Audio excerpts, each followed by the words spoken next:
Ladies and gentlemen, welcome back to the Parlay. It's Authentic and The Beard, the best division in football, the best television show that's not on television. It is the first week of buys in the NFL, and we are here to guide you through each and every single game, whether it is your fantasy football questions or your NFL betting questions. We are here to enjoy Sunday football. I am about to bring in the man, the myth, the legend, Mr. Authentic, the left side to my strong side, the strong side to my left side. Here he is, ladies and gentlemen. Hey, I always get those mixed up when I'm doing my intros too, bro. I'm like, I had it too. To the left side, because you're left side, I'm strong side, right? Yeah, right. That's and then the screen be swapped, and like I don't know what they're getting. Like, yeah, it's wild, man. But I'm a little tired this morning, man. I definitely got no sleep yesterday, man. Stayed up a little bit late. Playing some Apex Legends with the homies a little bit too late, then tried to squeeze some notes out of it. But yeah, man, it's gonna be a good show, man. I got some good little nuggets. I got a couple 5 pieces, today, a couple 5 pieces for them. I think, man, I got some 20 pieces. I'm ready. I got sweet and sour sauces, we got barbecue sauces, honey mustard. I got a little bit of everything. I'm not a fan of honey mustard, bro. I'm not a fan of honey mustard. It depends, because each place got their own honey mustard. Like I like honey mustard on my tenders. Yeah. But on my nuggets, I like sweet and sour sauce. Yeah, facts. So especially that McDonald's sweet and sour sauce. That sweet and sour sauce is bomb.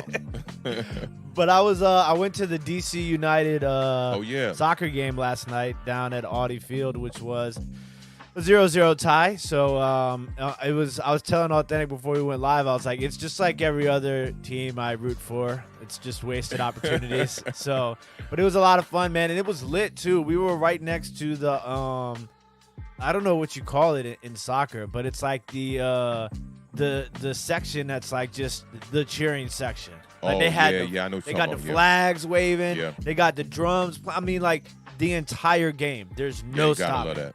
So I'm like, it was super hype. So it was definitely a dope experience. I would take a tie right now, no problem, for my New York Giants. I mean, the way we've been losing.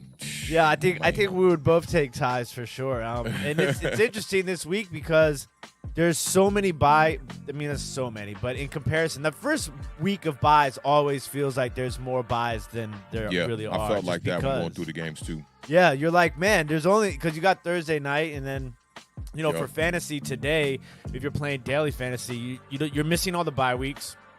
You have no Thursday night football. You have no one game that they're playing right now, Jacksonville Jaguars and Miami Dolphins. That one threw me off. I forgot about that. And then you got Sunday night and then Monday. So it's literally, I think, like a 10-game, 1 o'clock, 4 o'clock slate. So it's super interesting. Don't forget, if anybody has any questions regarding your fantasy football lineups or NFL bets, to put them in the chat, and Authentic and myself will get to them as we go throughout the show.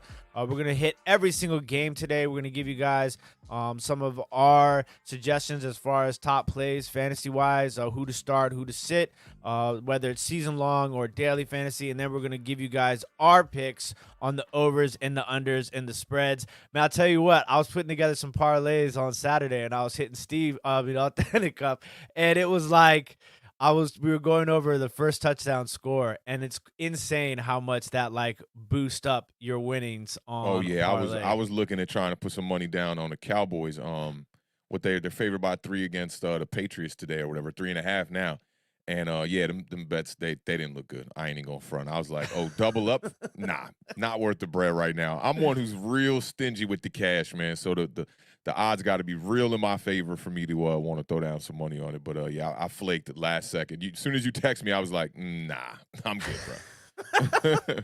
I'll just say some shout outs to some of the people in the chat, and then we will get this party rocking and rolling. Big shout out to Zach. First in the building. We appreciate you. Zach was in the building yesterday, I feel like, man. Salute to Zach. Zach been in the building for like 3 days, ever since this stream went up. So big shout out to Zach. We appreciate the love. The homie Cernox Connection is in the building. What is going on, Cernox? It is good to see you, brother. I know you will be rooting for your Houston Texans today. That's Sunday's tough. in the you building. might have it worse than us, bro. Like, yeah, it's tough for me to root for my team right now on Sundays, but them Texans, bro, I don't know what y'all got to look forward to. I was looking at y'all fantasy lineups and what players to start for y'all, and I was just like, it's looking real bleak here. I don't know, bro. Big shout out to Sunday, always holding us down in the chat. We appreciate it as always. And Simon is in the building. What is going on, Simon? Good to see you, sir. Waterfly holding us down. We appreciate it, brother.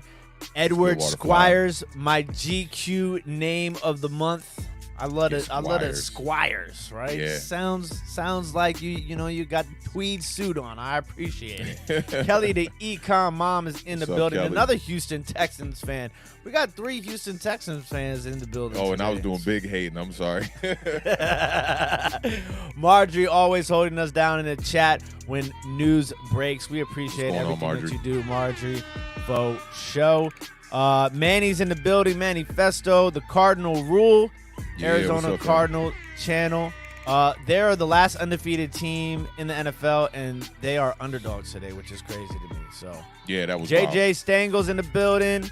Who else Gotta we got? tell them why, though, man. They got like half their coaching staff with the COVID situation going on over there. I do like the trade y'all just made for Zach Ertz from Philadelphia, though. I think that's a great pickup for y'all. Big trade. Sebastian's in the building. What's Taco up, Nacho's in the building. Hey, Mac Taco the Giants Nacho, what fan. up? Steve Mac in T, the building. our resident Green Bay Packers fan.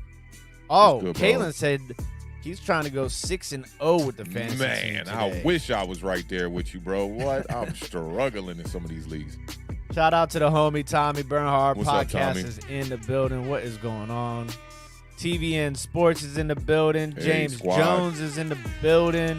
Who else we got in the building? Kyle Keys in the building. Another Houston Texans fan. Bored, but yo, we got more Texans fans than we got Washington football team fans up in here today. Crazy. Big shout out to Anthony, the Bluegrass picker. Yes, sir. He is a Chiefs fan, so today we are battling each other. Shout out to the homie Taco Nacho for the $1.99 super chat. Says, hey guys, good morning. Booker or Shepard, let's go. Oh, this one was G-Man. going around on fantasy a good bit too. Man, Booker's gonna get the touches, but I'd go Booker. Shepard coming off the injury. I do think Shepard's gonna get some targets in this game. We know Daniel Jones is healthy, but yeah, I think I'd go Booker. But you could also flip a coin. It's not, it's not that drastic. I don't think of a difference from Shepard to Booker. Booker's gonna get the touches, but yeah, he's been struggling. I think like 2.7 or 2.6 yards per carry all year.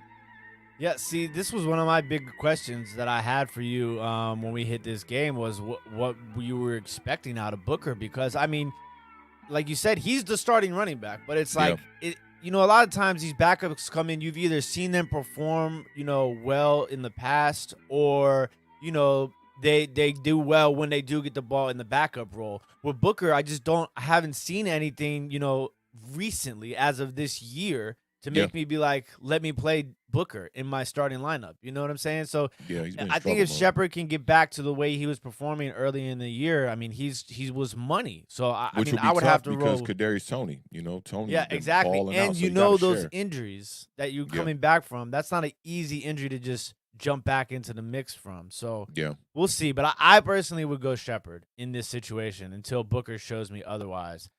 Tonio Bot is in the building. Tonio, how you living, boy? How you living? McGinnis, you in Mexico? Hey, King what's of the up, OC. fam? Balling out, man. McGinnis. Balling out. Sounds like he's in Mexico right now. That's what's up. Rick Rula is in the building. What's Rick going on, sir? Thank you for joining us.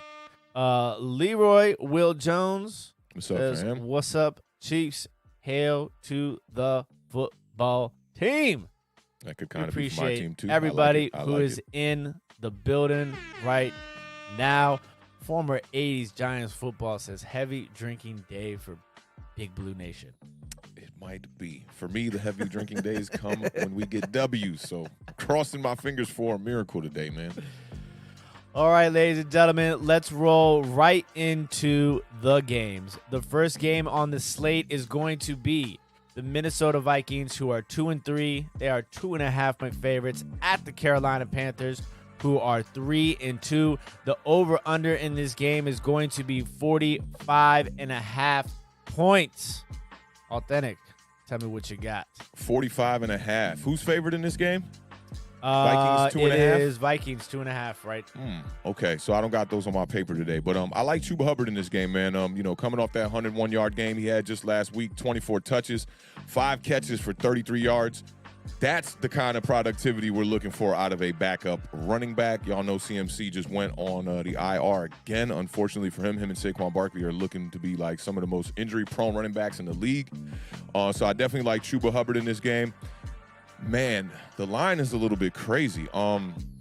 Here's the thing. If the Vikings can win this game, I think it says a lot more about the Panthers, because the Panthers were coming out of week 3, very highly touted. I think now things are starting to change for them with these injuries in the backfield, and they had the injury in the secondary. This is a really tough line, man. I'm gonna take. I almost said it. I like Kirk Cousins because he's been balling out. I'm gonna take the Panthers, man. I'm looking for a bounce back game from Sam Darnold in this game. I'm gonna take the Panthers in this one outright. And over underwise, I think we'll get there. This one should be close to a shootout.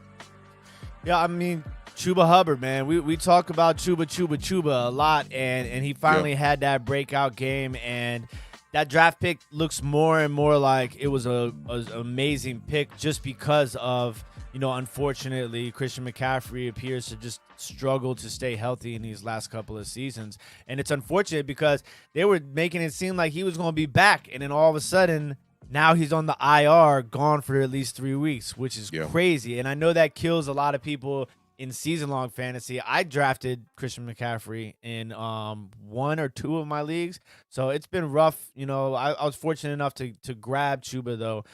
Both of these teams defensively are, I believe, they're top 2 in sacks. So Carolina has 16 sacks. They're 3rd in the NFL, and the Vikings defense have 17 sacks. That's 2nd in the NFL. Which is interesting because the Vikings defense is pretty bad. The Vikings defense gives up crazy amount of yards on the ground.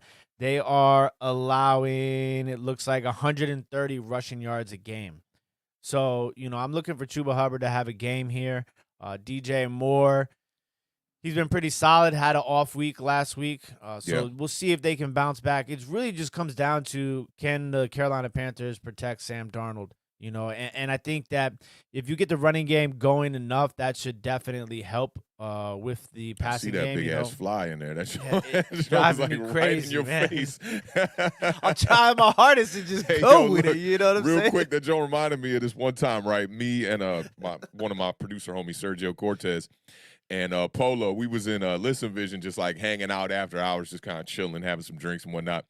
And this fly just like flew on Polo's lip, like mid sentence, like literally landed on his bottom lip, to the point where I was like, "Is that a fly on your lip?" Like I thought it was like a mark or something, man. I seen that fly flying around you. I was about to say, bro. Oh my gosh! Big shout out to David for the $5 super chat. Says, "Good morning, fellas. The Titans of Europe, Bayern Munich, won with 5 goals." Wow. So this Giants loss isn't going to hurt too bad, but I'll still wear my new Andrew Thomas 78 jersey. Nice. That's a good one. That's what's up. What color you get? I'm curious what color jersey you get, if you got the white or you got the blue. Nobody getting them red jerseys no more. I like them red jerseys, though. I want the Giants to bring those back. Red jerseys are crazy, man. I feel like they could go all red, like red jersey, red pants, red socks, color rush vibes with the old school Giants navy blue helmet. Not really navy. It's darker blue. I don't know. This 2.5 point spread kind of is a little weird to me. Yeah. I'm gonna take Carolina to win. So I mean, if you don't want to take Carolina straight money line, you can anytime I feel like a team's gonna win and they're the underdog, it might as well just take the points. I'll take the plus 2.5 because that way you're kind of like hedging your bet in a sense.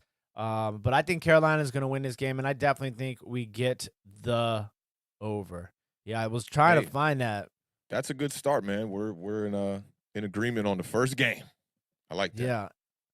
This pregame warm-up Tony news is a little sketch. Yeah. He's not the kind of player that bothers me, Yeah. Tony, I think you would know if tape he wasn't it up gonna and be rock. ineffective. Yeah, if he wasn't going to be an effective piece in this game, you would really know throughout the week. I think he did get banged up in the game last week with the ankle, but it ain't nothing to worry about too much, I don't think.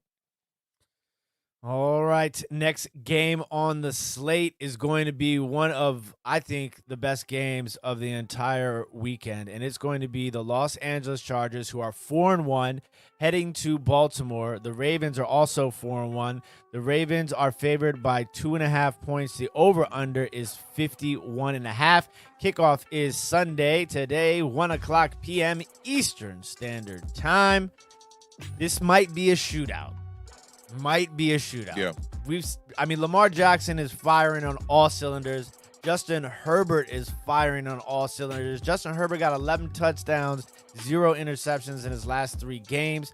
Mike Williams is coming into this game banged up.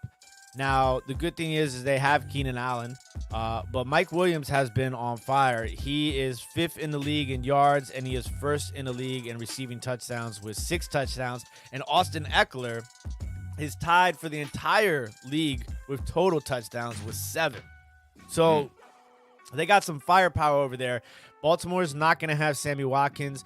Rashard Bateman has been activated off the IR. That's awesome. Don't know how much, if he's going to play, how much he will play, but there's a possibility that because Sammy Watkins is out with Rashard Bateman coming back, he might get a little burn early because they don't have Sammy Watkins. This is going to be an interesting matchup. I think it's going to be a shootout for sure. So that 51.5, I think we're definitely going to get to. This game kills me because I like both of these teams. Like, yeah. Obviously, we talk about Lamar Jackson a lot, and I always want to see Lamar Jackson do well, but I really like this Chargers team too. And this is a tough game to pick. I think the Chargers are going to be able to pull it out. That's where I'm leaning right now.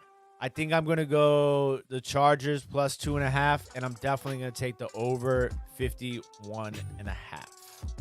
What about you? Yeah, I'm opposite on this one. I got to go with the Ravens. Lamar Jackson, like you talked about, he's been balling out. Mark Andrews coming off of his career best game. Pretty much he went off 11 catches for 147 yards and 2 touchdowns. Got to shout out to the Ravens and all the Raven Nation in Maryland, because they single-handedly got us a fantasy win. Our first fantasy win in that league last week, man, with Hollywood, Lamar Jackson, and Mark Andrews. I like the matchup versus the Chargers, too. The Chargers have allowed the second most fantasy points per game to tight ends at 19.3. A tight end has scored 12 or more fantasy points in every game against the Chargers this year. So I'm dialing up Mark Andrews 100%. I also like the tight end matchup for the Chargers too, man. Jared Cook versus the Ravens. That should be an interesting matchup. The Ravens have allowed 19.2 fantasy points per game to tight ends. That's the 3rd most. So you're looking at 2 teams that really struggle against tight ends. But the Chargers have gone up against really good competition in Travis Kelce, Darren Waller, TJ Hawkinson, and Noah Fant. I mean, those could all be pretty much Pro Bowler names right there. But I do like both tight end matchups in this game. I'll take the Ravens. The Ravens are favored 2.5, right? Yep. Yeah, I'll take them 2.5, and I think they'll cover that. And the over-under, I think we're going to get there. What's interesting is all those, players that you just named at tight end, those are a lot of good and some great teams that the Chargers have faced. The Chargers this year are 4-1 against the spread. So, that's solid. Yeah, Chargers have been really good. Outside of the one game against the Cowboys, they've been really good. They got all the shiny weapons. That's the difference between these 2 teams. I think it's like you're looking at grit versus the shiny weapons. And in this day and age, even though people think that the NFL is kind of taking a turn for this whole passing league, you see it early on, man. The teams that can win gritty, those are the teams that, are going to succeed. So we've seen it with the Ravens a lot this year. If it's a close game, I've really got the Ravens pulling it out. But I think if the Chargers are looking to win this game, it's got to be get an early lead and coast to a victory. Get Lamar Jackson behind the sticks trying to throw the ball, and I think that'll be a way for them to see a victory in this game. So it won't surprise me if the Chargers get this win either. Yeah, and the Ravens they've won the difficult game. Like, it feels like every week now. I don't know. I'm trying to think if there's been a game with with the Ravens where it hasn't come down to the end, right? Is there one of those games? I can't think of one. I feel like it's come down to the end in every single one of their games so far. It's been crazy. Let's see here. So while you look that up, I'll read this from Taco Nacho. They took care of the Broncos pretty They good. took care of the Broncos. Yeah, and that was about it, though. Every other game has been within a touchdown. Yeah, crazy. Taco Nacho says, Beard and Authentic, I made a trade on Thursday. McCaffrey, Jacoby Myers, and Tim Patrick for Aaron Jones, DeAndre Hopkins, and Tyler Boyd. Love it. I think that was a pretty solid trade on your end. Yeah, I would have. Aaron and D-Hop, is that what that says? Yeah, Aaron Jones, DeAndre Hopkins, and Tyler Boyd. Amazing trade. Yeah. Amazing trade for you. Yeah, I mean, you got rid of McCaffrey, Jacoby Myers, and Tim Patrick for Aaron Jones, and they could have left Tyler Boyd off it. It would have still been good. Solid trade. Yeah, one of the better trades man. I've heard about this year, actually. Great trade. And our boy is checking in from Italy. Tuto! What's up, with man? a $4.99 super chat says, Saluti, Authentic the Legend. Stop by your office to pay our proper respects. And for all Giants fans around the world, slap all stinky Eagles Tudo don't fans like them losers. Eagles fans, No, bro. he does not. He does not like those Eagles fans. I see why you got tickets to that game in Philadelphia. Yeah, you want all the smoke. Shout out to all the Tudo smoke. one time in the building. Tudo don't play no games. Not all right, at ladies all. and gentlemen, the next game on the slate is your New York Football Giants. The Los Angeles Rams, who are 4-1, are heading to New York to face the Giants. The Rams are 4-1. They are 8.5-point favorites at the New York Giants, who are 1-4. The over/under in this game is 49.5 points. Authentic. Tell me all about your New York Football Giants. A little something, okay? Let's start with the Rams here. Definitely like Matthew Stafford in this game. He's got at least 275 passing yards in every game this season. He's the only quarterback that's done that. The Giants have allowed at least two passing touchdowns in 4 out of the 5 games. New York has also allowed the 6th most fantasy points to quarterbacks this year. So I'm not looking for this defense to do nothing crazy today. I definitely think Matthew Stafford is a must start. I also like Darrell Henderson in this game.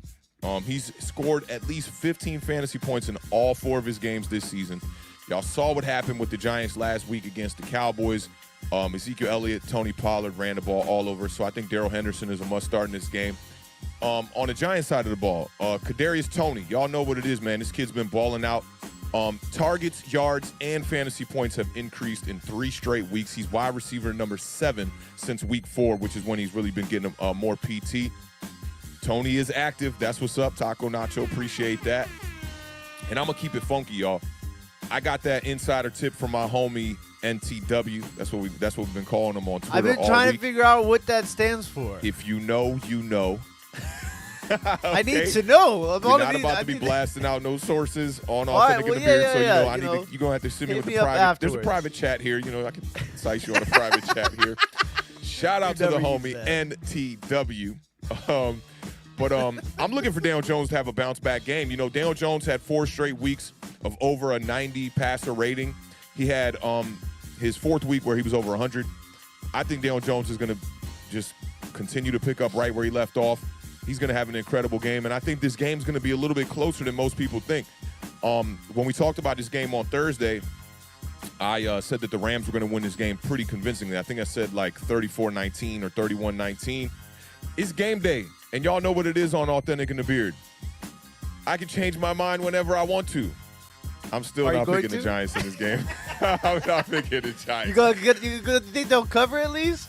Nah, I'm not even picking us to cover. I got to keep it funky here, man. If I keep, picking with my heart, I'm giving out bad advice for the people who aren't Giants fans on this show, even though we got big Giants Nation in the building one time. Y'all know what it is. I'm rooting for my team today. That's what it's going to be for sure. But I got to take the Rams still in this game. I got to take them to cover. The Giants got to prove something to me, and they defensively have not proved anything to me all year long. People are still talking about what's the biggest problem and still pointing at coaches and stuff like that for the Giants. We got an execution on the defensive side of the ball has just been awful. We rank at the bottom of the league in a lot of statistical categories, passing ones mainly. The Giants have been struggling, man. And we're at the bottom of the league as far as stopping the run, too, which surprises me because I feel like we just kind of broke late in games. And, outside that Cowboys game, they just ran the ball up and down on us all day long. But I got to go Rams here, man. Give me the Rams to cover, but I will take the over. I'm looking for the Giants to score a good bit of points in this game. And hopefully that offense can really, really get things clicking. The offense has been pretty good, dating back to about Atlanta. The Saints game was incredible, and then we looked pretty terrible against the Cowboys. Bad start for Daniel Jones offensively. Started off 1 for 8 in that game, and then Glennon comes in, and we see a couple of things starting to click. But I don't know if that was just a switch of pace or whatnot. But the Giants, I want give me a game where the offense is really clicking, and red zone, man. The Giants 1 for 3 every game outside of the game last week. We were 2 for 3, but we just played awful. So I'm looking for us to clean it up in the red zone, and let's compete today, man. Let's go out here and compete. Give ourselves at least a chance to win, and maybe the Giants come away with a victory. Big shout out to Tuto for the $4.99 super chat. Says all Italians are anti-Eagles for life. The only way we could calm down is to find Eagles fans anywhere in a lightning straight hard jab on the button.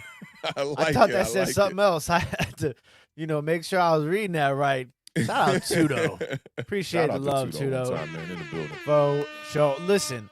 This is a sneaky game, to be honest with you, as far as fantasy goes, because the Rams got a lot of weapons. And I think I'm tending to lean towards this Daniel Jones, side of things where if he can produce the way that he was before the injury, I mean, he was coming off of his best game of the season. I mean, arguably his best game of his career. And things are starting to click. He's getting Shepard back. It's unfortunate because you're getting Shepard back. Tony's coming into his own, and then Galladay goes out and Saquon goes out. It's like the same old story where we can't get everybody together on the field for one of these games. Yeah, and that's been the story of Daniel Jones' career. With all the weapons healthy, he's only had 17 snaps with Shepard, Tony, Galladay, and Saquon Barkley on the field. So that's been an issue. Dating back to last season, that's all they talked about was snaps on the field with Saquon Barkley. The crazy part about Saquon Barkley is he really hasn't even gotten accustomed to the Jason Garrett offense. He's only been out there with Jason Garrett for a couple of games. So we got what? He got hurt against the Cowboys. So he had 4 games this season and 2 games last season. He's played 6 games in the Jason Garrett system, So it's kind of getting ridiculous, man. And not that I was glad to see CMC go out, but it's you got 2 running backs, man, now that are starting to be parallel when it comes to the injuries. 2 generational talents. CMC wasn't as highly hyped as Saquon Barkley, but now they're both starting to be those kind of running backs where it's you can't rely on them. They're just always banged up. Yeah, it's definitely super unfortunate. But Cooper Kupp in his game is obviously somebody we're going to have to keep our eyes on because he's been lights out, and on this against this sort of defense, it's just and I love the Darrell Henderson thing too. I really think that Darrell Henderson is going to be, he's going to have a game today. He's been performing really well, especially during this entire season in the absence of Cam Akers. So big shout out to Darrell Henderson. I want to take the Giants to cover. That 8.5 seems a little sketchy at home. I didn't even see it was 8.5. Yeah, 8.5. They're gonna lose by 10. I know it. That's what my gut is saying. We're gonna lose by 10. But I'm hyped, man. You got a clean slate here. You never know in the NFL. You never know. I'm gonna take the Giants to cover the 8.5. How about that? I like it. Man. I'll take them to cover the 8.5. I think the Rams win, and I definitely think we get over the 49.5. I think this is it 11.5 now? No way. Did it jump to that? I mean, that sounds more like what it's going to be. That's going to be crazy. I'll tell you right now. Hold on. It is... No, it's 7.5. 7.5 now. And it was 8.5. Yeah. I still ain't... yeah, it's awful. Yeah, it's gonna be an interesting game. But like you said, you never know. It's Sunday, any given Sunday. I have been known to give a couple of Al Pacino speeches faux show. Shout out to Tuto. We appreciate the super chat, $4.99. We've been thrown out and banned from Lincoln Field so many times for so many years for bullying, harassing, and beating up all Eagles fans. Yo, Tudo. This guy, he's a wild one. Yeah, Tudo's definitely a wild one, man. Yeah, I ain't mad at you though, man. It's Philly. It's Philly, man. All is fair in love and war, right? Yeah, no, the line has been going all over the place, but apparently right now, according to FanDuel, the line is 7.5 points. The Rams are favored by 7.5 points. So sounds I like 8.5 right. a lot better than I like 7.5. I'll tell you that much. At 7.5, I don't think I could take the Giants to cover. That's a little difficult. Yeah, that'd be a little bit too risky there. All right, next game on the slate. We are heading to our Houston Texans fans time. It is the Houston Texans, my boy Davis Mills. They are heading to play the Colts. The over-under in this game is 43.5, and the Colts are favored by 10 points, which seems a little crazy to me. 10.5 now. Colts are up to 10.5-point favorites. Whew. Texans have been playing surprising football all year, to be honest, man. They've been in a lot of games, and I kind of talked about that at the beginning of the year, that I thought the Texans would be a better team than your Jacksonville Jaguars. What's the score in that game? Do we got an update on that score? I saw 13-10 last I checked. Just want to make sure we're good on that. But as far as the Texans go, man, I still like Brandon Cooks, man. I think that he can, he didn't have a great week last week, but I think he can have a bounce back game this week. The Colts are allowing or have allowed 10 receiving touchdowns to wideouts this season. So that's the most in the NFL right now. I'm looking for your boy Davis Mills to get 2 in the end zone today. And I think Brandon Cooks will be on the receiving end of one of those. The running back situation is interesting in Houston too. Ingram has been getting most of the touches there, but I'd stay away from most of their running backs. I ain't gonna lie. And we talked about Michael Pittman Jr. You talk about Michael Pittman Jr. every week, but going into last week, he had 0 touchdowns. And he finally had his breakout game. He caught 6 of 7 targets last week for 89 yards and finally got into the end zone. So you got a lot of those guys. Lavichka, your boy Darnell Mooney. Darnell.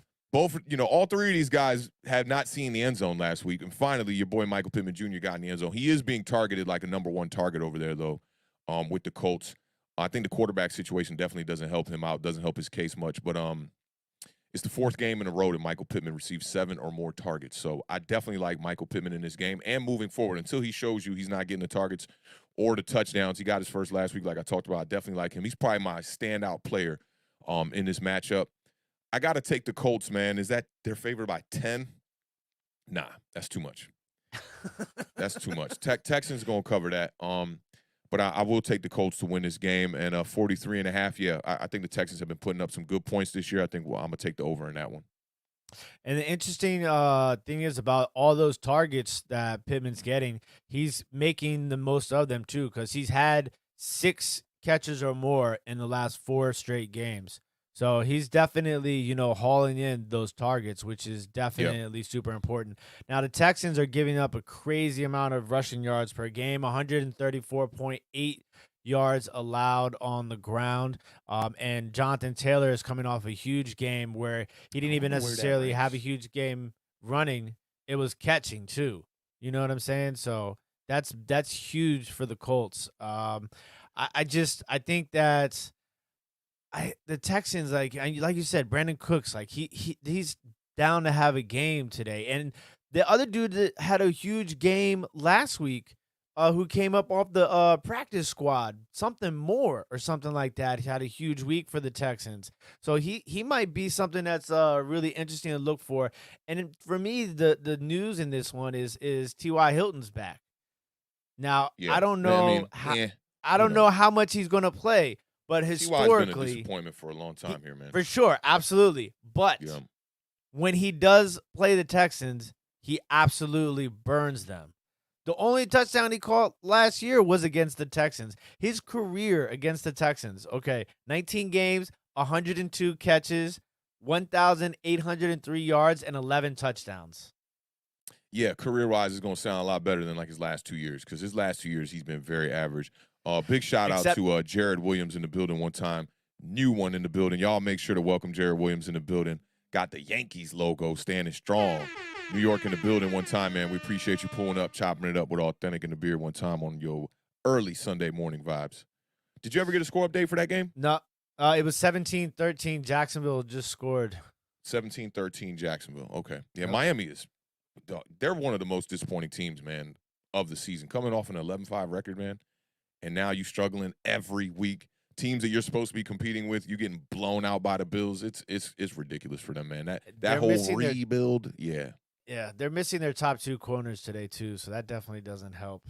Yeah. But I think I'm going to take the Texans to cover. I think the Colts will win, but that 10.5 is just too much to me. And the 43.5, too, I think we get over that. I think that's a kind of a low over-under for sure. So yeah, I'm going to take the Colts haven't put up a lot of points, but, you know, together I think they can get over that number. The Texans have been doing their thing on offense a little bit, surprisingly, man. Yeah. And I wanted to give you some reference for them rushing numbers. So because, you know, when you say allowed rushing yards per game, we have to total in like quarterbacks running every running play that they make. And when you said 130, I was like, that seems kind of high, but didn't seem that high. It is towards the bottom of the league there. Houston is ranked 26 at 134. And just a little nugget here. Tampa Bay Buccaneers are only allowing 54 rushing yards per game. That's number 1 in the NFL. Cleveland is number 2 at 75.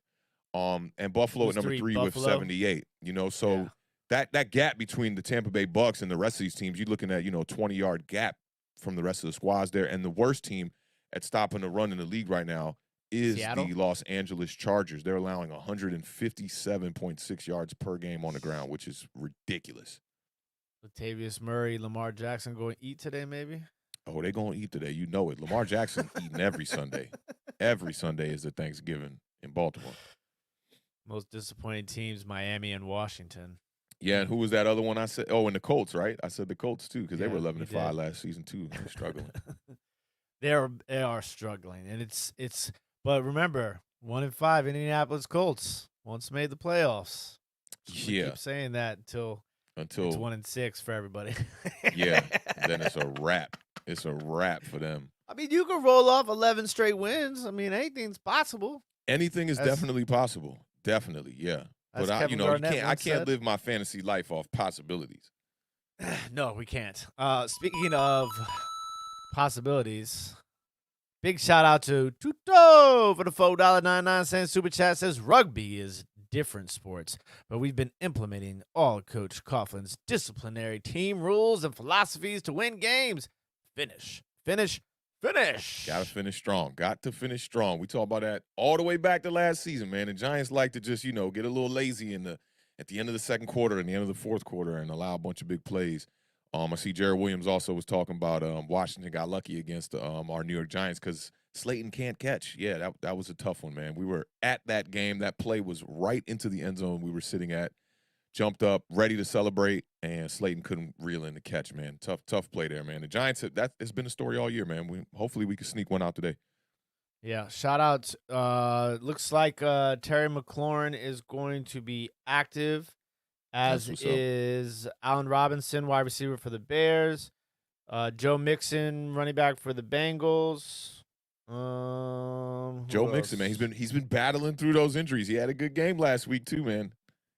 T.Y. Hilton is active, and running back Deandre Swift is also active. He's been kind of getting it together. Swift is on fire. Yeah, so he's been getting it together. He started slow, just like Jonathan Stewart. He started slow too. Or I always say Stewart. You love to do that. I love to do that. Jonathan Stewart was my man though. When we scooped him, I thought he was going to be a little something. No, sir. Speaking of Terry McLaurin, the next game on the slate is going to be the Kansas City Chiefs, who are a surprisingly 2-3. They are 6.5-point favorites. I'm sure that's probably changed a little bit. They are heading to Washington, who is also 2-3. The over/under is going to be 45.5. I'll let you start, Awthentik. I mean, Patrick Mahomes, on what they would call a down year, he's still balling out. But that Chiefs defense, man, they're awful, man. I think that they're the main reason why the Chiefs have lost a ton of games, here so far. Sitting at the bottom of their division, which just sounds scary. But the Chiefs have allowed a top 4 fantasy quarterback in 4 consecutive games. You know what that means? Heineke dial your boy up. I promise you Heineke's going to have a big game today. This is going to be a shootout. You saw it against Atlanta that the Washington football team definitely can hang in these shootouts. The Chiefs also have allowed 32.6 points per game this season, and the Washington football team has allowed 31 points per game this season. What's the over-under in this one? 54.5. We are definitely going to get there. I definitely like Taylor Heineke in this game. A lot of injuries coming into this game. Antonio Gibson is definitely a question mark. If you got McKissick sitting on your bench, you might want to dial him up. We talked about that last week too, but Antonio Gibson did have a pretty big game last week. And we're seeing more of the touches with J.D. McKissick still out there on the field doing his thing in the passing game. Give me the Chiefs to win this and give me the Chiefs to cover. To me, this is probably the Chiefs' first must-win game of the year. Sitting at 2-3, you cannot fall to 2-4. You don't want to be digging yourself out of a hole. We're talking about a team that was in the Super Bowl last year. So give me the Chiefs. I think they'll cover. And the over-under, we're going to get there. Man, this is tough. Terry McLaurin's playing, so that's the positive. We're in some good news. Oh, here it comes. Big shout out to the homie Waterfly for the $2 super chat. Says Heineke.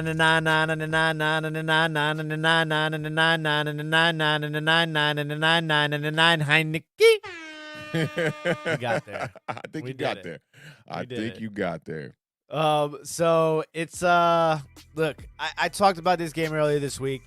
I think it's going to be super difficult because we got to have a balanced attack here. And when I say that, it's because we got to get Terry McLaurin to 100 yards. We're 2-0 when he gets 100 yards. I remember that Thursday game plan. There's a lot about that game plan I didn't like. And 20 throws, Terry McLaurin's going to get 100 yards on 20 throws.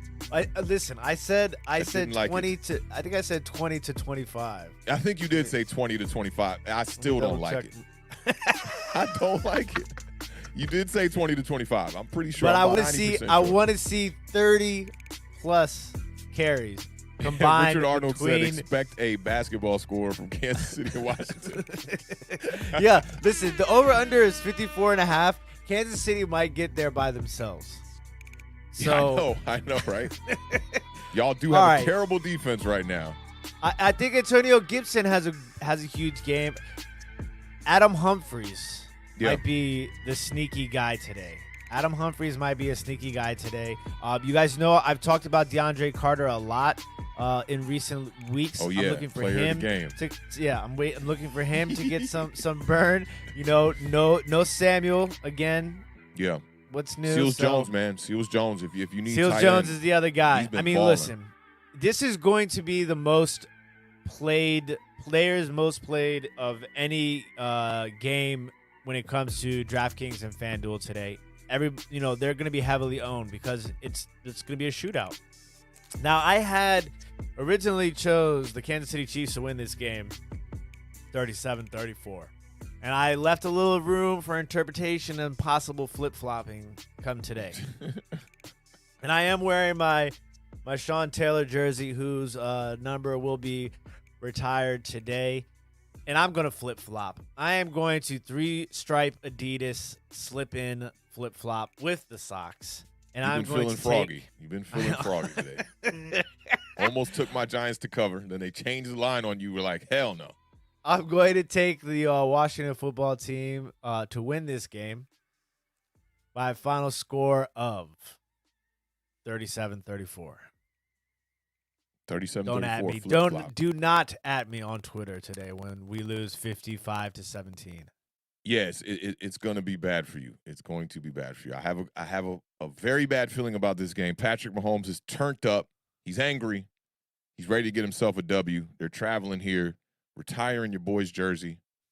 Sounds like that game. What was that game where we were retiring Eli's jersey and we came out there and played awful? This super chat, though. Shout out to Kevin, the PRF, for the $5 super chat. Says, is it against the rules to have a 20-yard tether tied to a goalpost and attach it to Bobby McKay? Shout out Kevin, the PRF, one time in the building one time. Man, this is going to be interesting. Yeah, I mean, at the same time, I feel like y'all could win this game. I mean, the Chiefs. I'm not one of those people that like to jump on the bandwagon of they're not the team from last year, but it's kind of starting to look like that with them. Still putting up big numbers. Tyreek Hill had the 2 games over 180 yards and over 11 catches. So it's like offensively, it's not a problem. It's just that defense has took a major step back. Honey Badger not looking the same out there. They not getting pressure on a quarterback. They can't cover tight ends. It's going to be an interesting game. Like, my gut wants y'all to lose because I want y'all to be, misery does love company. And the Giants can't just be sitting here at the bottom of the division with the Eagles and Washington football team getting a few wins here while Dallas runs away with the division. I need, somebody in the basement with me, man. So I'm kind of hoping y'all lose. That's a 1 o'clock game too, right? Yep. It's literally every game is at 1 o'clock. I think it's like only 3, 4 o'clock games. I thought you about to say every game at 1 o'clock. Not every game, almost every game. So we'll see. But yeah, in all honesty, Kansas City Chiefs are probably going to mollywop the Washington football team. But for who some do you think reason, has a better shot? Now that we've gone over our 2 games, who do you think got a better chance? You think the Giants got a better chance against the Rams, or do you think y'all got a better chance against the Chiefs? That is an excellent question.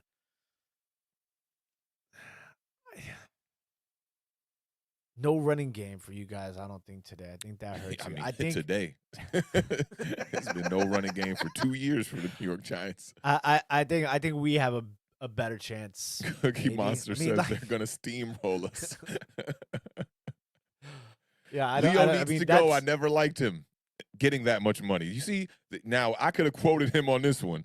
Took away that getting that much money. Yeah, that's a totally different quote now. I never liked him. That's one of my sayings. I always say that to my boy Alejandro. I never liked you, even though that's my homie. You say that to me a lot too sometimes. Yeah, that's one of my, I said it to Trevor when we was in, because I'm so used to saying that, right? And I said it to my homie Trevor, who I hadn't seen in like probably about 2 years. He was in town from Hawaii, and we were down at the beach.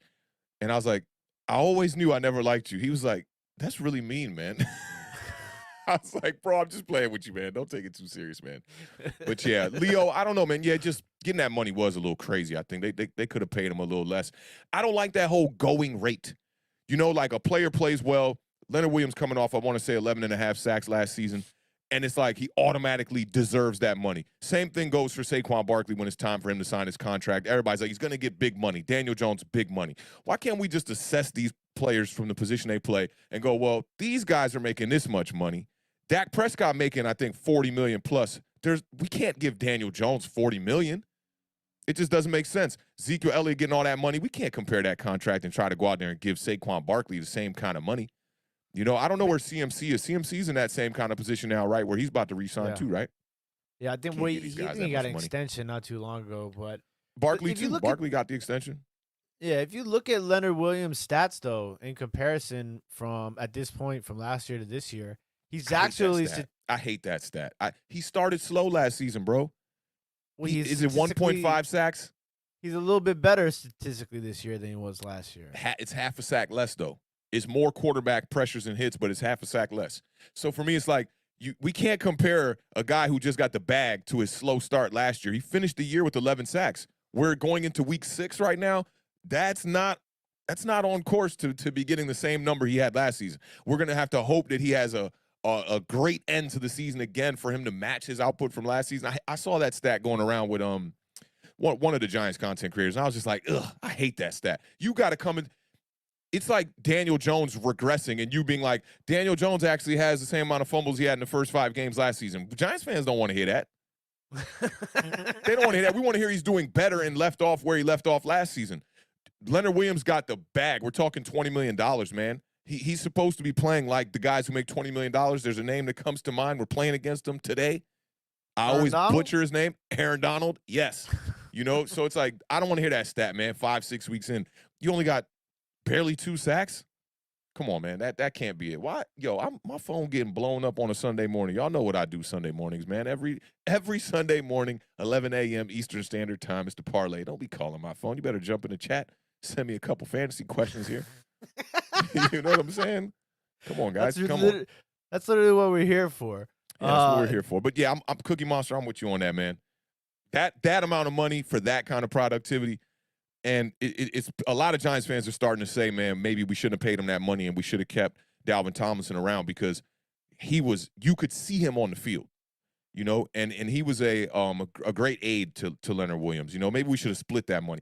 All these players getting millions and millions and millions of dollars. Now, I know I'm speaking from the perspective of somebody who's, you know, bank account ain't set up the way Leonard Williams' bank account is set up, you know. But why aren't they taking pay cuts, man? Like, do you want to be on a losing team making this kind of money? I don't know how much of a cap hit that is percentage-wise to the New York Giants, but, like, do you really want to be the guy making $20 million on a team with one win 6 weeks into the season? I mean, you see the winners taking the pay cuts. Yeah. Tom Brady, the GOATs. those type of guys. Yeah.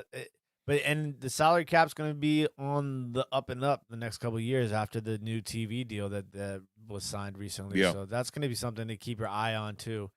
It's tough. It's tough. Oh, let's get that one. Yup.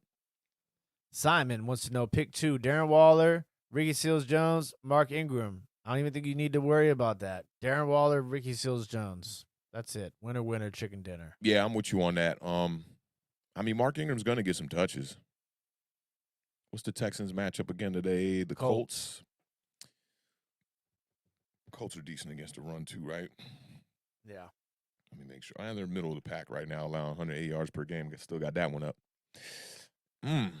Seals-Jones. He was getting targeted a lot last week, and he didn't show out too much last week. But he outside of that, he has looked pretty good. Definitely Darren Waller. Yeah, I guess I'll go Seals-Jones as well too. The Raiders matchup's a little bit difficult today too, isn't it? They have the Broncos. They got the Broncos, yeah. So Broncos defense is pretty good. Second fewest in the NFL as far as fantasy points to quarterbacks. Man, you know what? I'm going Mark Ingram. Darren Waller, Mark Ingram. Get rid of Ricky Seals-Jones in that matchup. Even though the Chiefs are allowing a lot of points to tight ends, I don't know. Seals-Jones, Mark Ingram's going to get the touches. That reminds me of the Shepard Booker one. You know, is very similar. But give me Mark Ingram and Darren Waller. That is quite the interesting take, Mr. Authentic. Yeah, I mean, it's Seals-Jones. It's not like I'm not reaching or nothing, you know. It's Ricky Seals-Jones. You know, what has he got? 1 touchdown on the season, you know. I just think that game's gonna be such a shootout. It's gonna be crazy. You know. Hey, shout out my homie Ben Ball. You one time in the building. Was up late running some Apex and some 2K last night. Got some good wins.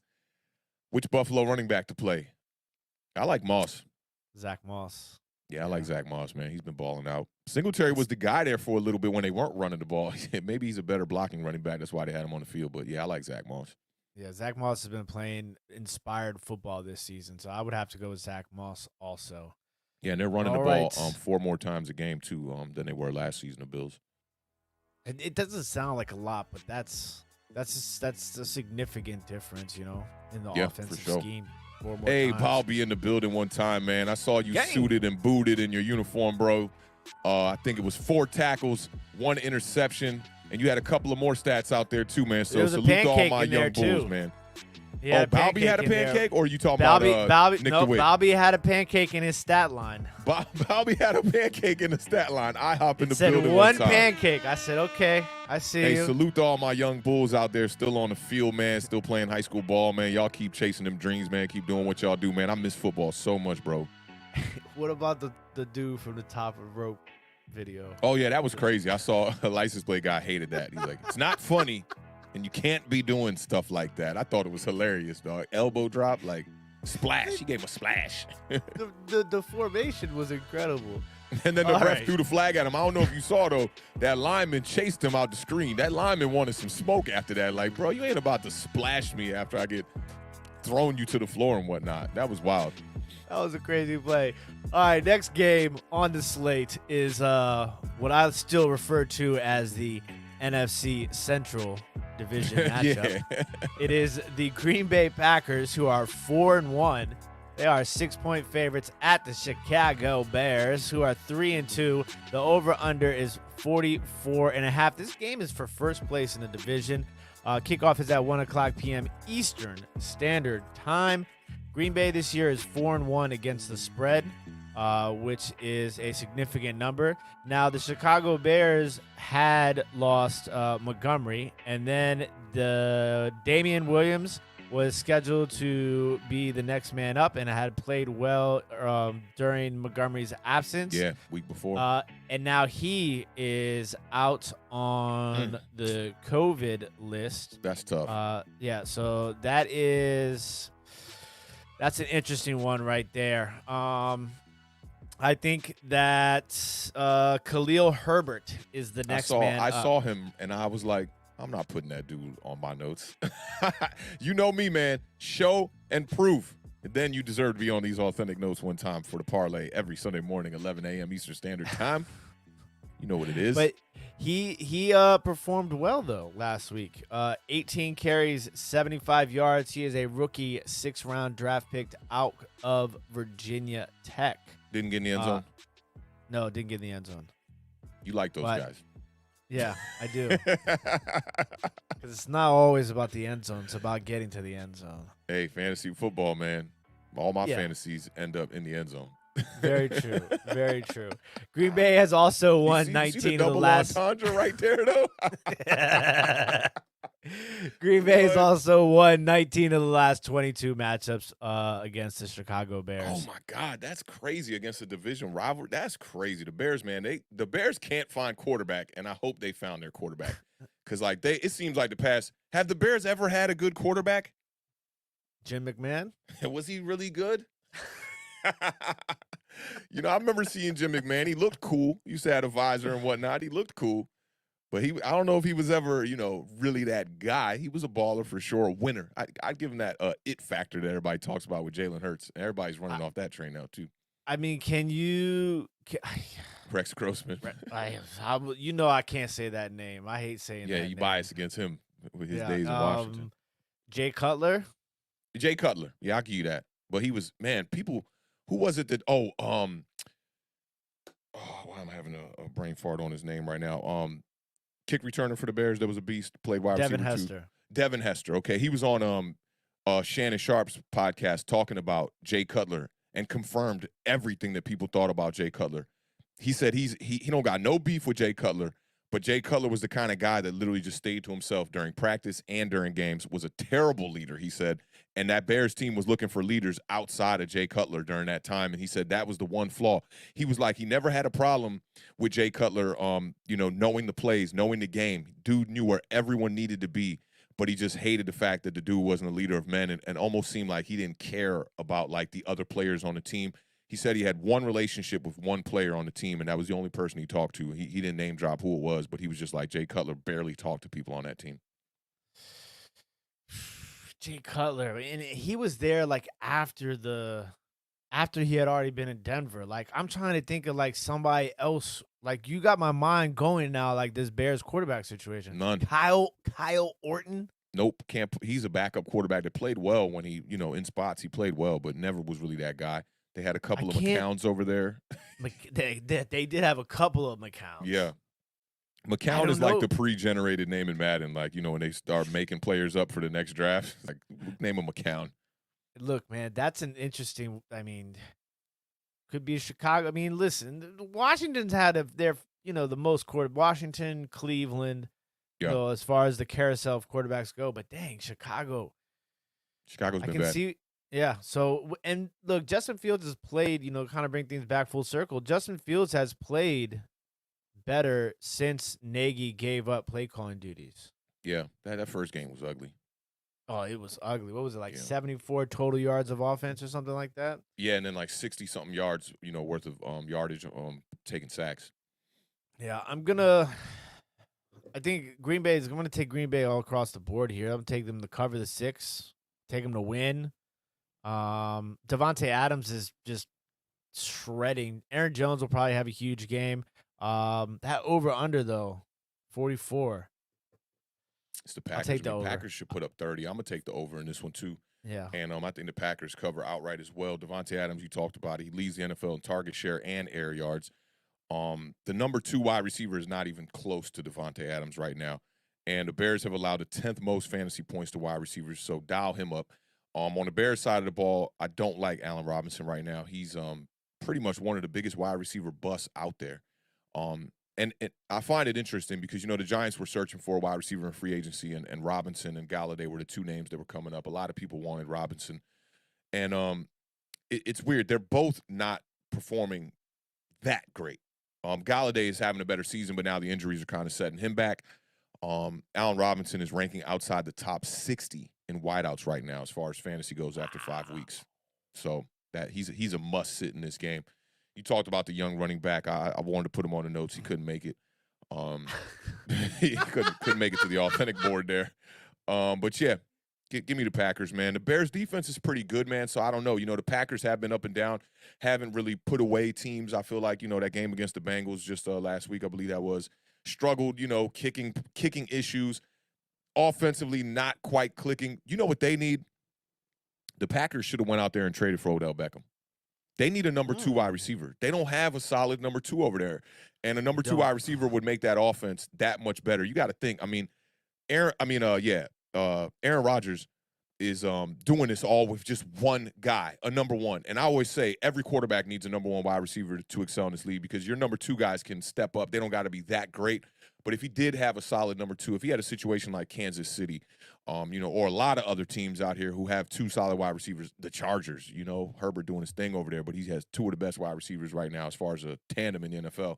I think that Rodgers will be a even much better quarterback.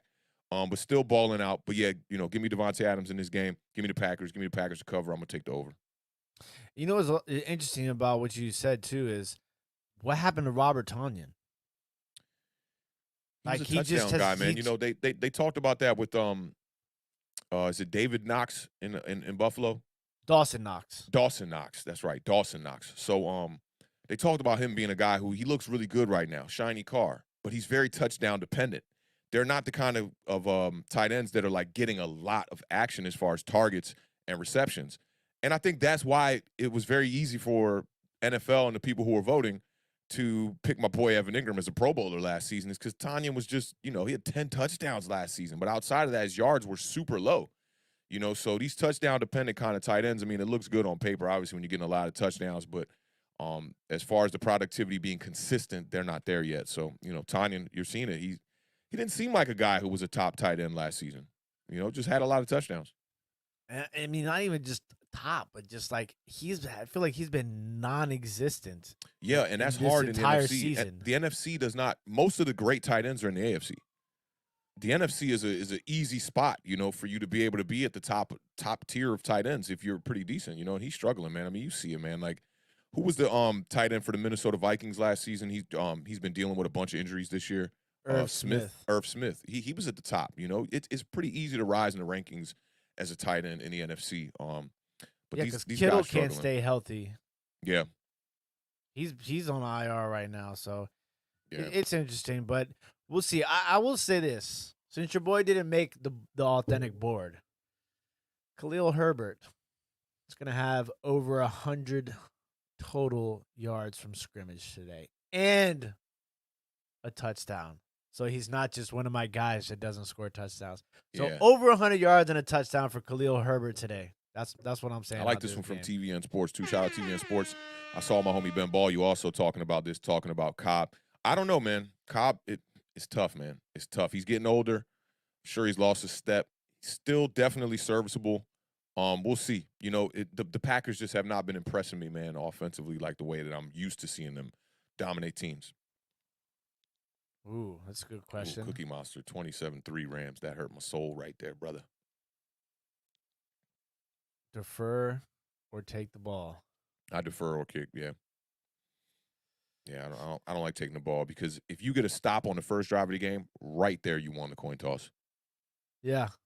I guess it really depends on how good your defense is or how good your offense is. But generally, I think most coaches want to get the ball coming out the half.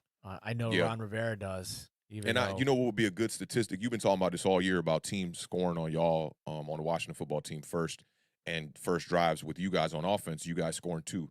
I would like to see the percentages that teams score on the first drive.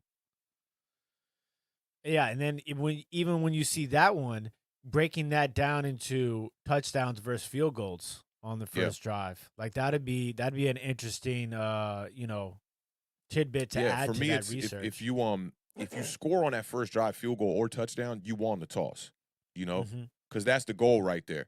And then if you come out at the half and you can stop them when they get the ball, then you really, and then it's also, you got to think about leading into the half, who had the ball last. We saw that with my New York Giants against the Denver Broncos. They kept the ball, scored right before the half, got the ball at the half, then had another 8-minute drive where now your offense is sitting on the sidelines for over an hour of real time. So, like, you got to play that whole battle right there of time of possession, leading into the half and coming out of the half, and then also trying to score on your first drive if you win the coin toss for sure. It's just there's so much that goes into that, and I'm like really like trying to figure out what that would be like, because I know how bad Washington has been. Yeah. I would think in more those than likely teams situations. don't score on the first drive, especially a touchdown. I would think it'd be somewhere Yeah. around 50 maybe, like 50% you score. But I watch a lot of football during the week, man. It doesn't seem like teams are scoring on the first drives all the time.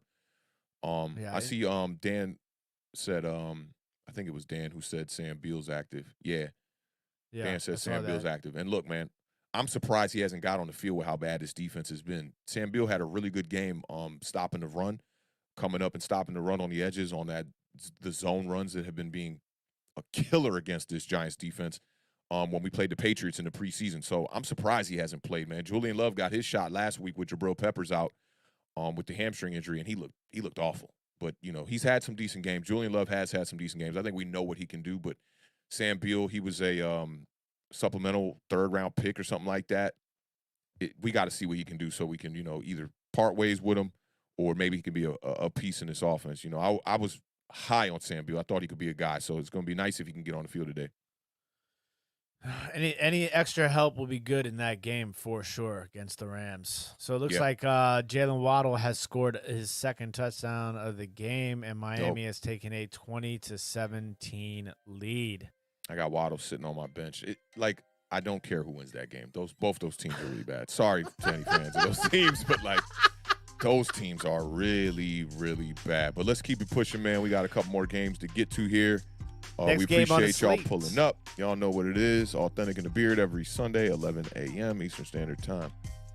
The next game on the slate is going to be the Cincinnati Bengals, who are 3-2. They are 3.5-point favorites at the Detroit Lions, who are winless, 0-5. The over/under in this game is 47 points. Awthentik, tell me what you got. I got Joe Burrow, man. Joe Burrow, man, he showed his toughness last week, and he's got a cranium that does not like to take concussions, because I thought he was out of that game. That boy was doing his Willie Beeman impression. He was spinning, looking like John Elway. But the kid has played well, man. He's averaging 35 attempts, so he's going to be slinging the ball. And 314 yards with 4 touchdowns in his last 2 games. So for me, look for him to throw the ball. Mixon has been a pivotal piece this year too. He's running a lot better, and he's been fighting through the injuries. Definitely like what I've been seeing out of him this year. And if y'all watch our show, y'all know we always talk about Mixon being pretty injury prone, and I always try to stay away from him. So let me see. The Bengals are favored by 3.5 in this one. The Detroit Lions are very tricky, man. They're going to come out and play their butt off, man. I know y'all saw that post-game conference from their coach last week. He was in tears talking about how hard they fought. I'm going to say this will be a close game. Give me the Detroit Lions to cover, but I'm going to take the Bengals to win it outright. 47, I'm going to take the over in this one. I like everything about that. That 3.5. I mean, Detroit, they play hard. There's always fight. Like, they don't. It's not. This is a lot better 0-5 team than the Jacksonville Jaguars 0-5, and it's not even like that drastically seen. Because I mean, Goff isn't having the best year. Deandre Swift is a beast. I mean, T.J. Hawkinson is really good. They don't really have many wide receivers. I like the rookie Amon-Ra St. Brown, who's kind of coming along a little bit. Joe Mixon, if he's going to be the key. I think Joe Mixon can ball out. Detroit's giving up 130.2 yards per game on the ground. So, and I mean, Joe Burrow has all his weapons now, all healthy. Boyd, Higgins, and Jamar Chase. So, I mean, I love Joe Burrow in this game, and I love Jamar Chase, too. I think Jamar Chase has a huge day today. I think he goes over 100 yards and possibly even 2 touchdowns. I'm going to take I think, man, you got me thinking on that spread. I'm going to take the Bengals, and I think they'll cover the 3.5. It'll probably be like a 5 to 7 point game victory, and I'm going to take the over 47 points for sure. Lions are a team, man, that personnel is just kicking their butt, man. And like you said, they don't got no wide receivers, and they didn't address it, which was kind of strange to me. It's like when you do something like that in the offseason, you allow Galladay to walk in free agency.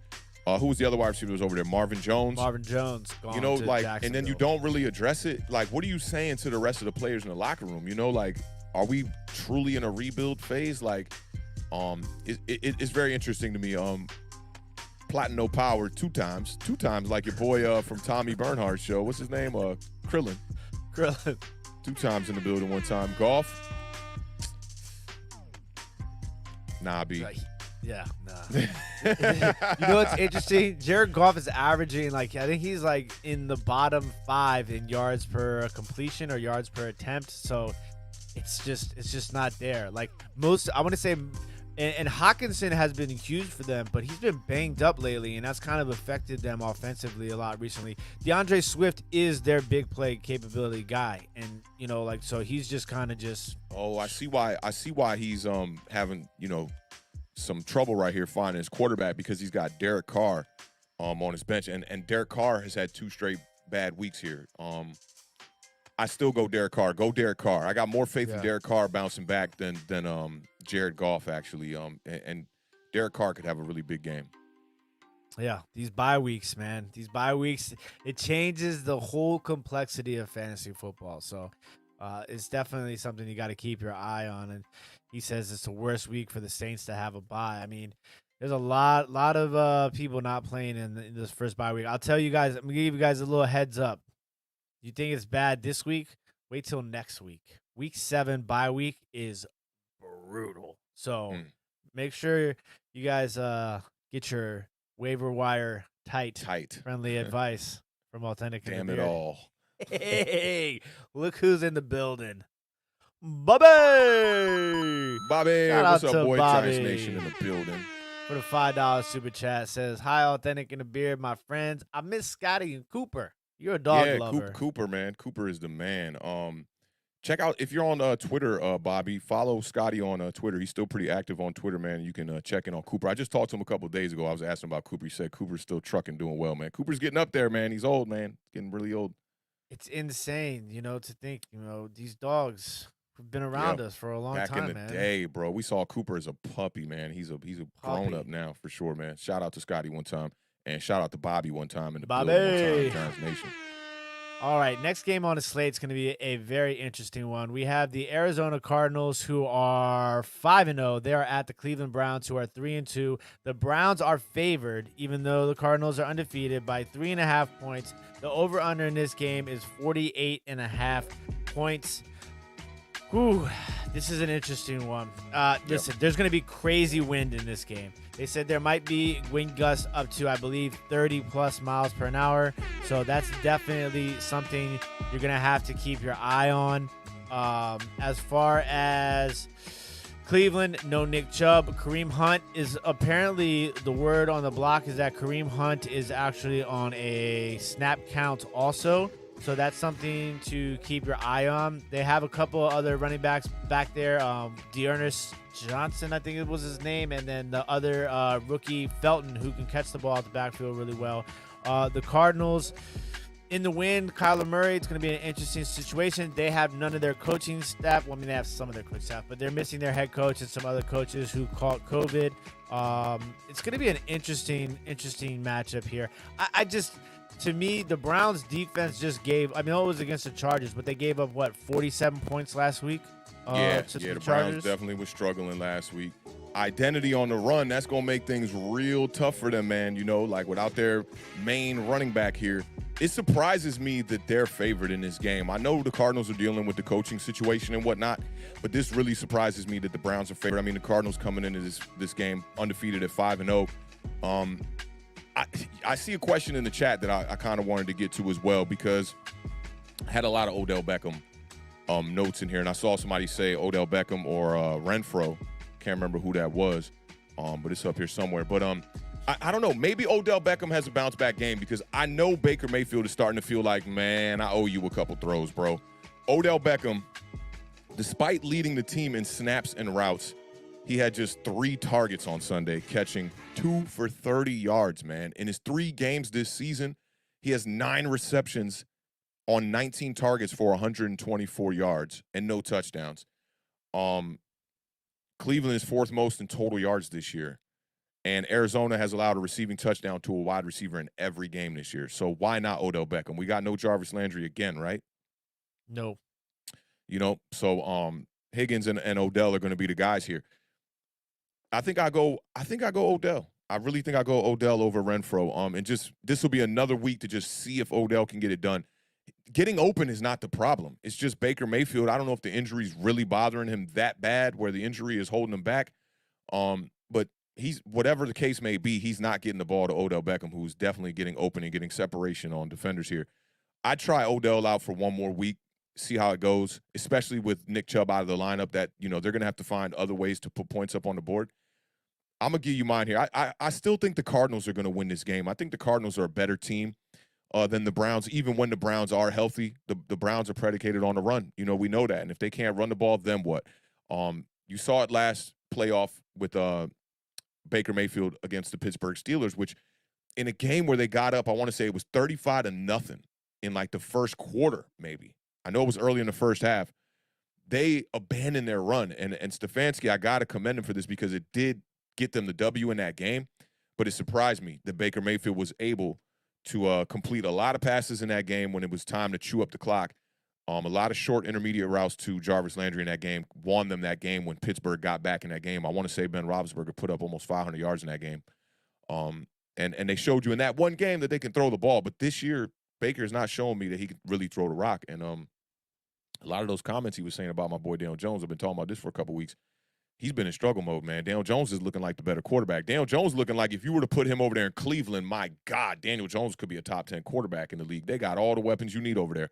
So for me, I'm taking the Cardinals in this game. Give me the over, but I take the Cardinals to win this one outright.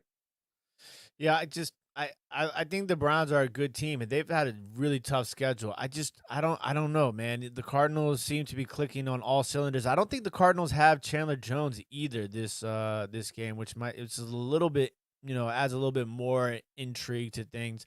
But yeah, I'm going to take the Cardinals. Give me the Cardinals plus the 3.5. And I'm going to go under the 48.5 just because of this win situation. This game might be a little bit of a hard-nosed, you know, back and forth running game.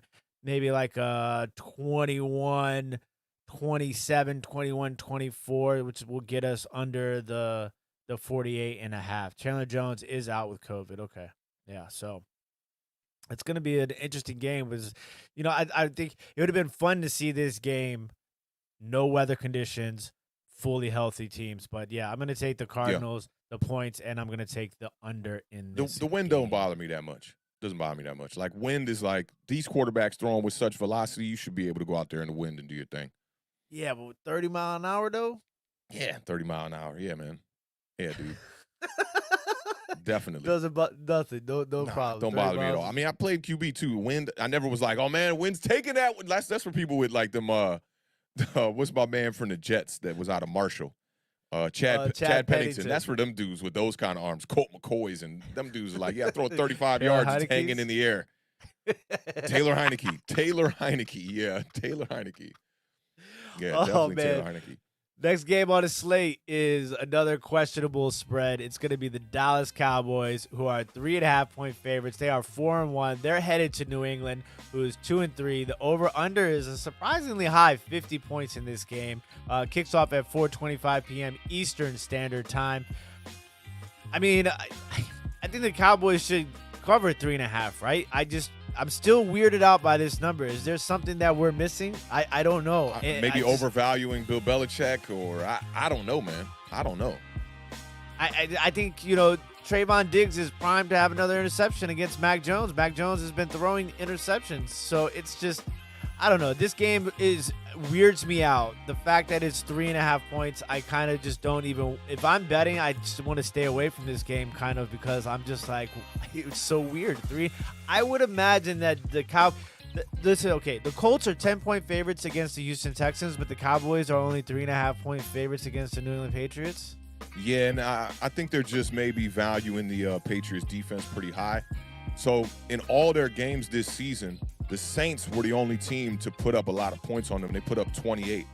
They've held every other team to under 22 points. So Jets to 6, Buccaneers to 19, Dolphins to 17, and the Texans to 22. Yeah, and then you got the Saints at 28. So, but they're losing a lot of those games. You know, they lost to the Bucs where they held them to 19. I'd be such an angry fan there.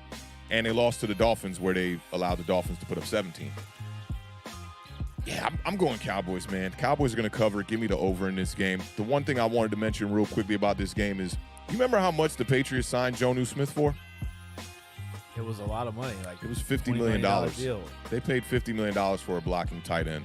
This dude ran 7 routes last week. He had 40 snaps and has been held under 30 receiving yards for his 4th consecutive game. We paying $50 million for that right there. Kind of interesting to me. He was on my fantasy team too, so I had to do some deep digging for some research on these Nuggets. That's unacceptable. And I don't know what they're doing over there. I think the offensive line is the biggest problem for the Patriots right now. Defensively, you know, they've been doing pretty decent, but the Cowboys are a juggernaut when it comes to an offense. So yeah, I'm taking the Cowboys in this game. They're gonna cover. I got the Cowboys winning this game by like 14. I love CeeDee Lamb in this game. I think CeeDee Lamb has a big game today. CeeDee Lamb's a beast. Yeah, he is a beast. And I think he goes over 100 and a touchdown today. Hunter Henry is kind of maybe, like, it's still kind of weird. They signed both of those tight ends, Hunter Henry and Jonnu Smith. And immediately I'm thinking, okay, Josh McDaniels is like, we're going to do this Rob Gronkowski, Aaron Hernandez thing all over again. And it just hasn't worked. Hunter Henry's kind of, come along fantasy-wise. He caught a touchdown in each of his last 2 games. So, if you're looking for a cheap tight end, you might be able to throw him in. And Jacoby Myers, I don't think the dude's caught a touchdown yet, and he's like in the top of the league in targets and receptions. It's crazy. So maybe this is the week Jacoby Myers has a crazy game. We'll see, because the Cowboys do give up the yards, but Mac Jones can't make no mistakes, because Trayvon Diggs is probably going to get another interception today. I'm just going to throw that out there. I'm going to take the Cowboys minus the 3.5. I'm going to take the under 50 points in this game, though. I'm going to take the under on your Trayvon Diggs interception. He's got to get a week where he doesn't get an interception. Hopefully it's this week. Mac Jones, though? Mac Jones? Yeah, Mac Jones is a good thrower, man. He's just not getting time. But you know what it's starting to look like right now with the Patriots? It's starting to look like they built that roster for Cam Newton offensively. And then maybe just something didn't come out. Maybe it was the whole situation with the vaccination. Because 2 tight ends, to me, that can both catch the ball and block, that screams Cam Newton. That doesn't scream Mac Jones with this poor, putrid offensive line that they're running with over there. The kid is running for his life. Every time he completes the ball, he gets hit. Every time you use putrid. Yeah. You just, the look of disgust on your face. It's just, for me, I put out a tweet just yesterday about Josh Allen, and people being patient with these quarterbacks, man. A lot of people ragging on Jalen Hurts and whatnot, and Jalen Hurts now has 4 300-plus yard passing games in his first 10 starts. Josh Allen did not have a 300-yard passing game for his first 30 starts. 2 seasons the dude went without throwing a 300-yard game, and now look at him. He's looking like an MVP candidate. So for me, it's like, just be patient with these quarterbacks, Mac Jones being one of them. If they can get an offensive line around him, Tom Brady wouldn't look good behind this offensive line. He'd look better than Mac Jones. That's obviously. why he left That's why he left in the first place. Yeah. They still haven't gotten that fixed. So you're right. And I'm going to save my Jalen Hurts defense, because his slander was incredible on And it's Thursday coming from nights. Eagles fans. I'm starting to feel like fans of the team, their bias is so crazy sometimes. Yeah. Because you saw it with people are still not sold on Daniel Jones right now. I'm like, dog, the evaluation period is over. You see what he is. I'm not saying he's like, world-class quarterback, Daniel Jones. You can't spell Daniel without the E. Or he's not the top guy in the league. right? But he's a solid quarterback that can get it done. He's in that David Carr conversation. He's in that, or Derek Carr conversation. I don't want to put him in that. Yo, David Carr got sacked 70-plus times in one season. When I went back to look at those Randall Cunningham numbers, he got sacked 60-plus times in 2 seasons. 2 seasons, you got sacked 120 times? I don't know how you walk after that. I thought the numbers was wrong, bro. I thought the numbers were wrong. But yeah, I do think that Daniel Jones is in that class. And I want to put I wanted to put this to rest too. Stop comparing Daniel Jones to Jalen Hurts. Jalen Hurts has 10 starts, man. And he's looking pretty good. Everybody in Giants Nation I'm seeing on Twitter is like, they got the bracket that's over towards Daniel Jones. And it's like Daniel Jones over Jalen Hurts. Like, is that a victory in your mind?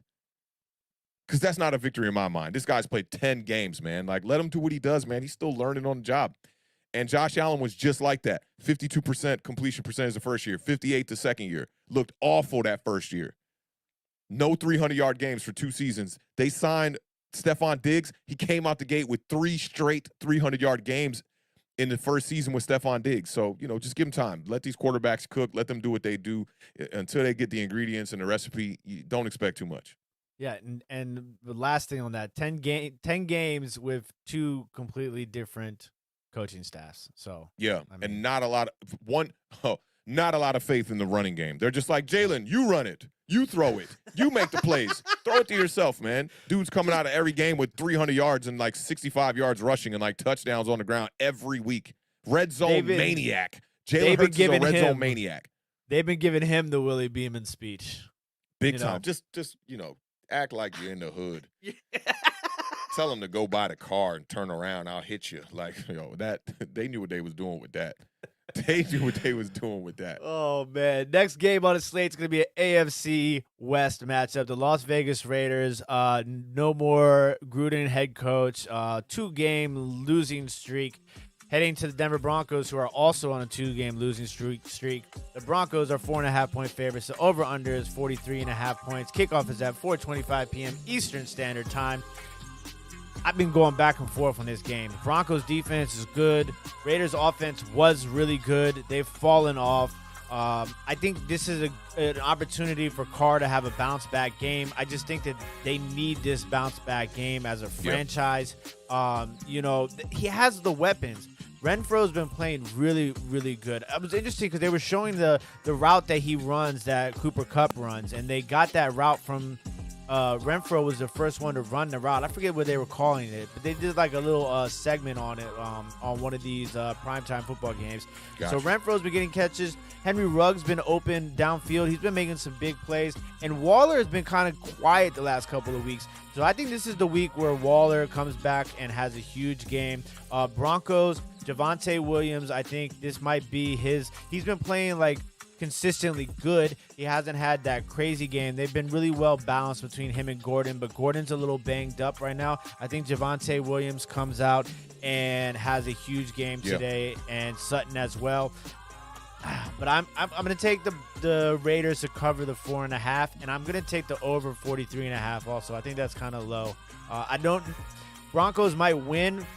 Raiders might win. So I'm just going to Raiders are going to cover. You're right about that. He's like, Broncos might win. Raiders might win. Yeah, somebody going to win. I'll pick one. I'll pick one. I'll pick one. They might tie, but I'm not going to pick a tie. I'll pick the Raiders to win and cover, and I'll take the over. Yeah, I'm right there with you, man. I'm going to take the Raiders in this game. I know that if they lose this game, a lot of people are going to say, oh, the turmoil in the locker room, the coach wasn't there, blah, blah, blah. Players go out there and make plays, man. And Derek Carr is going to have to go out here and make some plays. In his last 2 games, he's definitely struggled. His fantasy scores were 14.4 and 7.2. So I know that's why homie in the chat was definitely a little bit weary. I think that was Platino that was weary about starting him in this game. And Denver is no slouch. It's going to be a tough game to bounce back as a quarterback here. They're allowing the second fewest points in the NFL to quarterbacks, fantasy points that is, at 13.2. So Carr's going to have to go out here and do this up against a really good defense. Broncos have been winning games on the back of this defense. And you talked about Javonte Williams. I'm super high on Javonte Williams. I wish the Giants would have drafted a running back with his kind of style and of his caliber. Right now, he is taking the lead as far as rushes per game right now. He's at 16.3 to Gordon's 14 per game. So I'd look for Javonte Williams to be the feature back in that system for the rest of the year. But like I said, I'm taking the Raiders to cover in this game, and I'm going to take the over.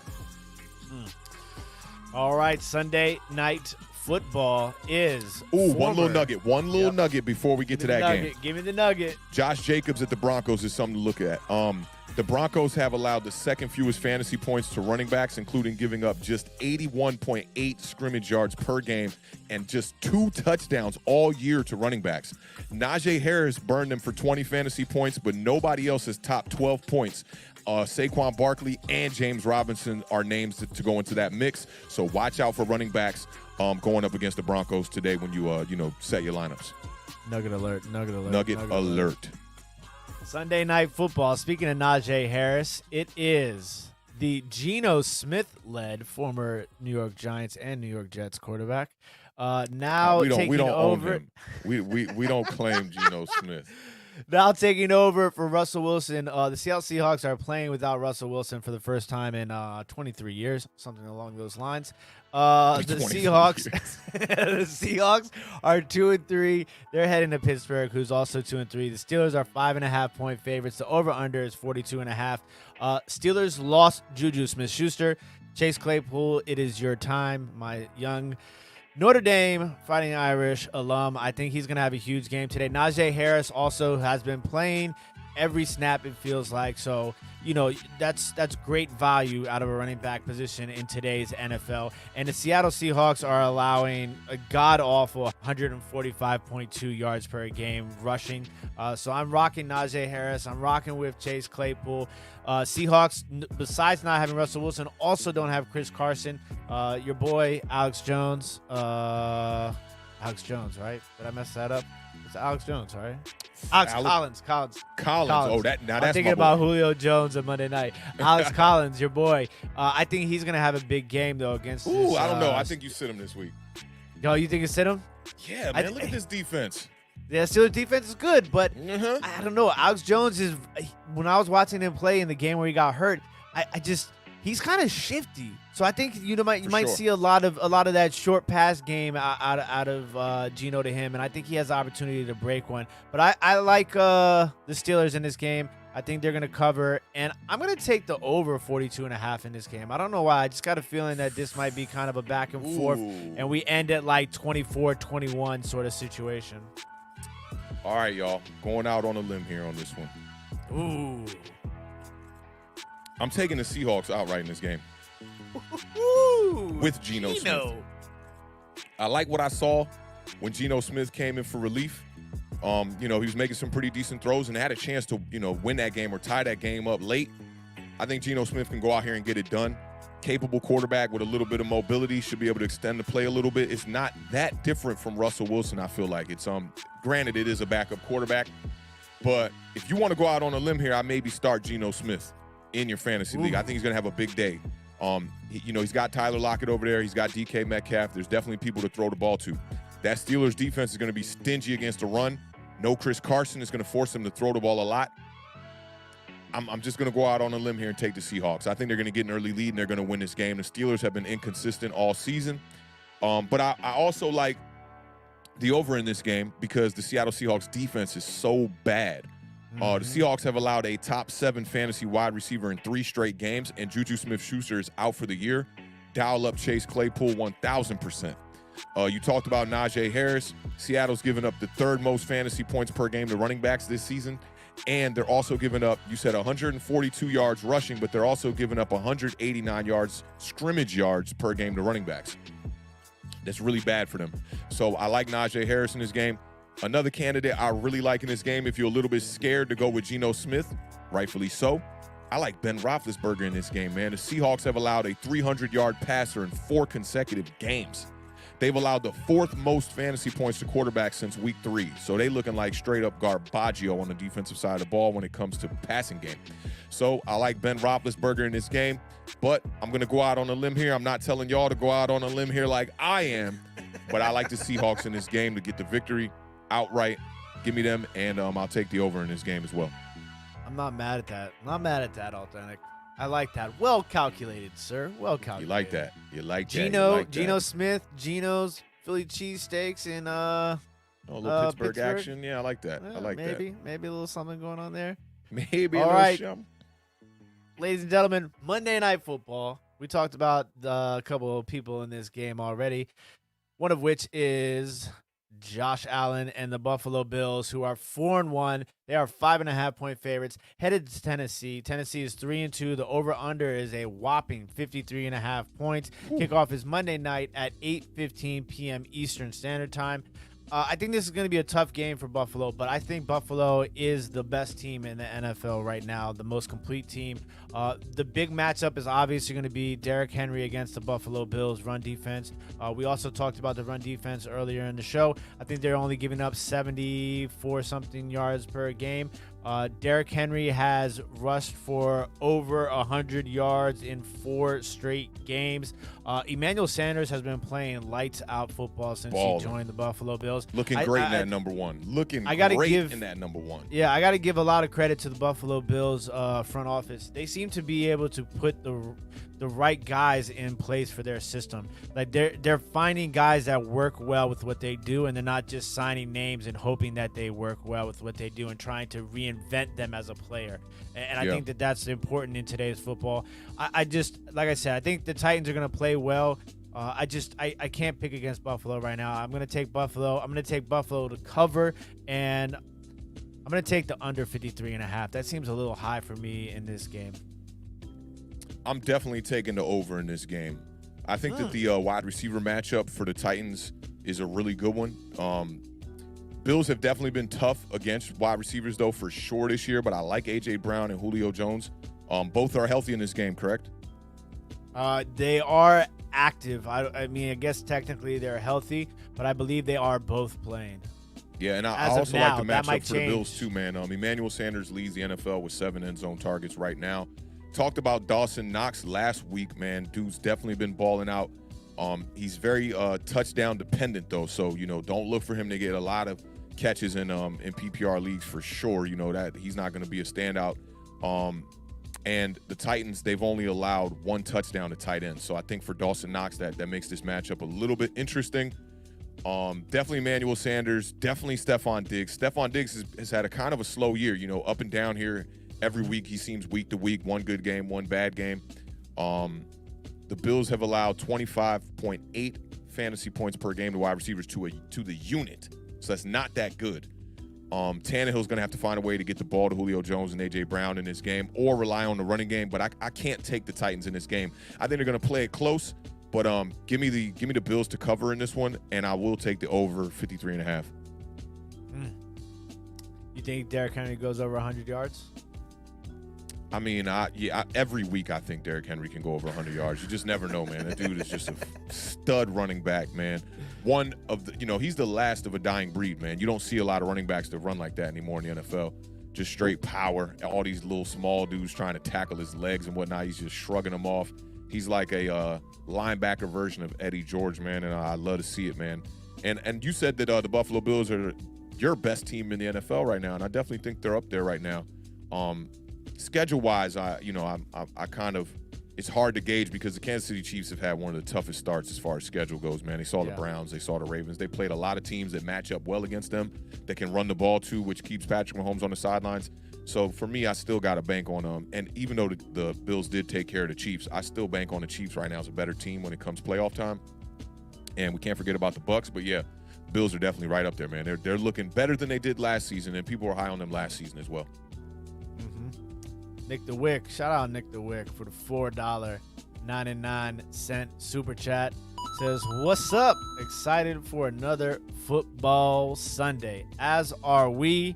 We got one more question in the chat before we let y'all go to y'all lineups. Cookie Monster says, fellas, A.J. Brown or C.D. Lamb? C.D. Lamb is going up against the Patriots.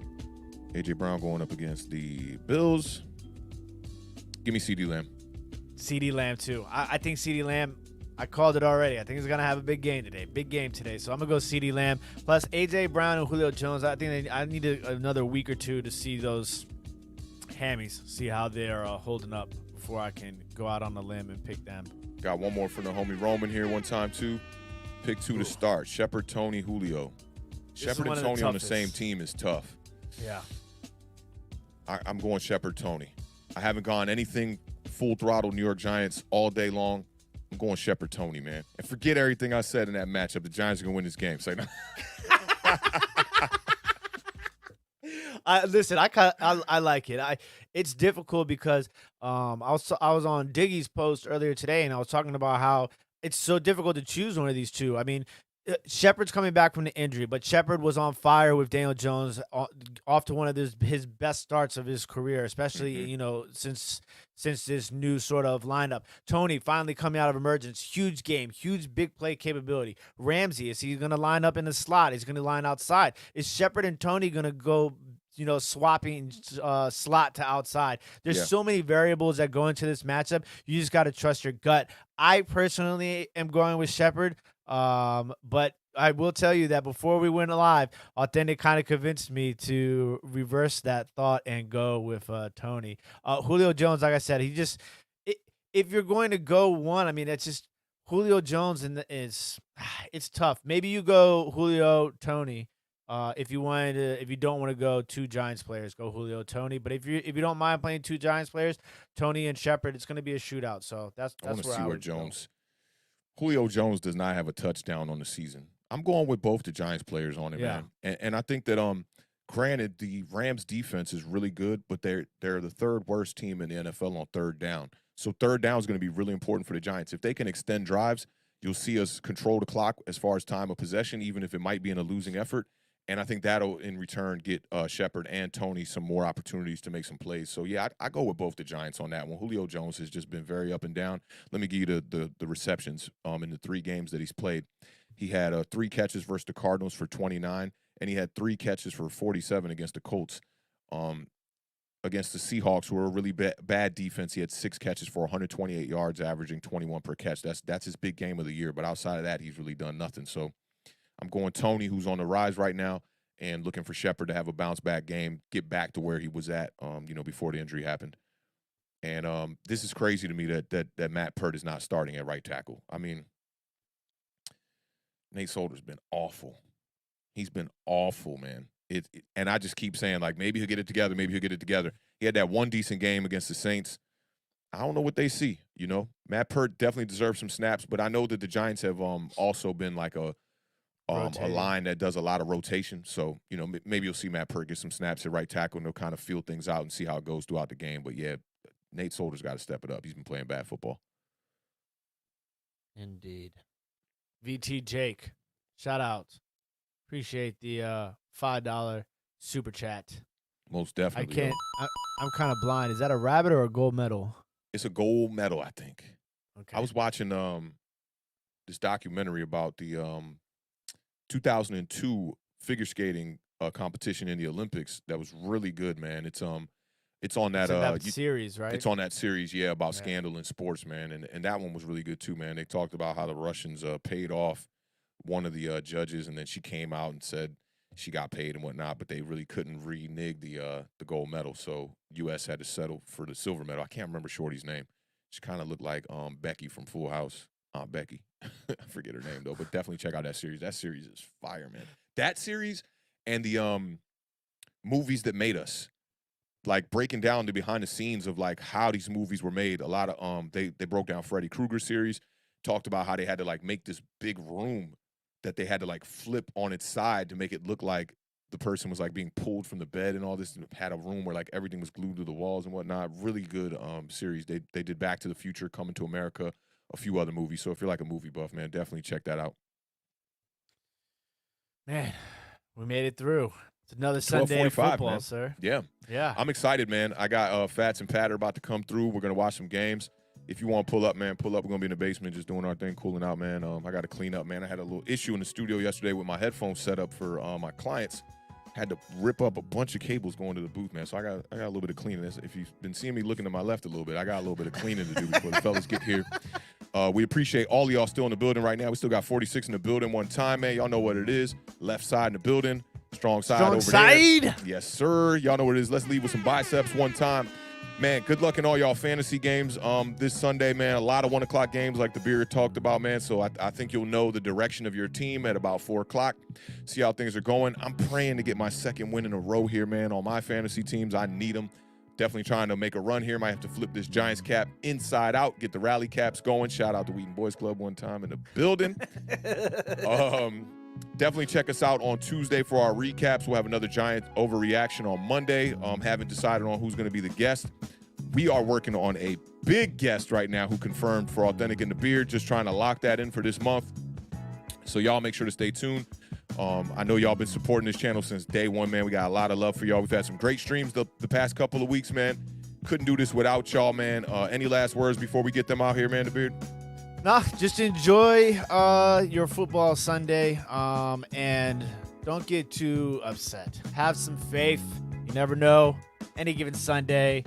Big shout out to Sean Taylor and Sean Taylor's family. I know there's been a lot of, back and forth on this, but I do want to just, show my love and respect, and hopefully things go off without any drama or trouble today for that retirement ceremony. And that's it. Definitely, man. I got a good feeling about the Giants, man. I know you got a good feeling about your Washington football team, man. This is how I'm looking at that. I hope that we can walk out of these games with victories, but if the Giants can't win, then the Washington football team cannot win. Need some misery in this basement with me, man. We appreciate y'all for pulling up one more time to the Parlay with Awthentik and The Beard. Y'all been good. Be good. Enjoy y'all games, man. I know I will. Y'all be easy, man. Peace. Peace.